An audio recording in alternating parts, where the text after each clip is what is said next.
Philip is twice good as a workman as Roy. ठीक है, Philip क्या है, twice as good as Roy. तो मैं कह सकता हूं फिलिप और रॉय कि देखो twice as good as a workman मतलब क्या है कि वो डबल काम करता है वो दूसरे से, मतलब उसकी एफिशिएंसी ज्यादा है कि ट्वाइस एज गुड, ज्यादा डबल, मतलब उससे उससे डबल स्पीड पे काम करते हैं, बेटर है।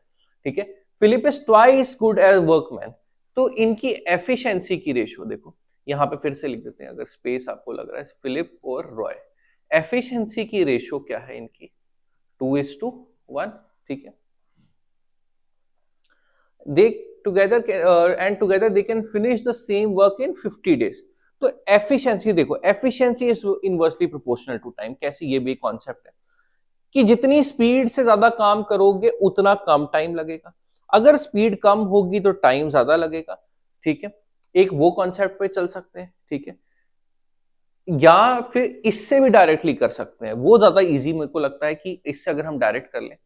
देखो कैसे, दूसरा तरीका भी डिस्कस करेंगे। ठीक है, अगर एफिशिएंसी की रेशियो 2:1 है तो ये 2 यूनिट जब काम करता है तो ये करता है 1 यूनिट, तो 3 यूनिट काम हो गया। या फिर कह सकते हैं जब वो 2 शर्ट सिलता है वो 1 शर्ट सिलता है, तो मिलके एक पर्टिकुलर टाइम पे कितनी, 3 शर्ट सिलेंगे। कितने दिन दोनों ने काम किया, finish the same work in 50 days. 50 days में ये कितनी शर्ट सिल लेंगे, 150 यूनिट्स। अगर यही काम फिलिप अलोन को करना पड़े, किसको, फिलिप अलोन को करना पड़े, तो फिर कितना टाइम लगेगा। देखो फिलिप की एफिशिएंसी क्या है, 2 डिवाइडेड बाय 2, तो दैट इज 75 डेज। ठीक है, ये हो गया एक तरीका इसको सॉल्व करने का। दूसरा तरीका क्या है जो मैं बात करता, एफिशिएंसी की रेशियो अगर ये है तो टाइम की रेशियो हो जाएगी उल्टी, पी और आर की, 1:2।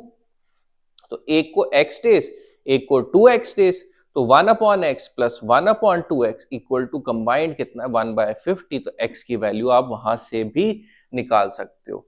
ठीक है, उस पे नहीं मैं जा रहा हूं, एक बार आपको समझा दिया कि एक का टाइम हो गया x, दूसरे का 2x, बट उल्टा एफिशिएंसी की रेशियो से उल्टी होती है किसकी, टाइम की रेशियो। ठीक है, तो आई होप ये पार्ट भी क्लियर है।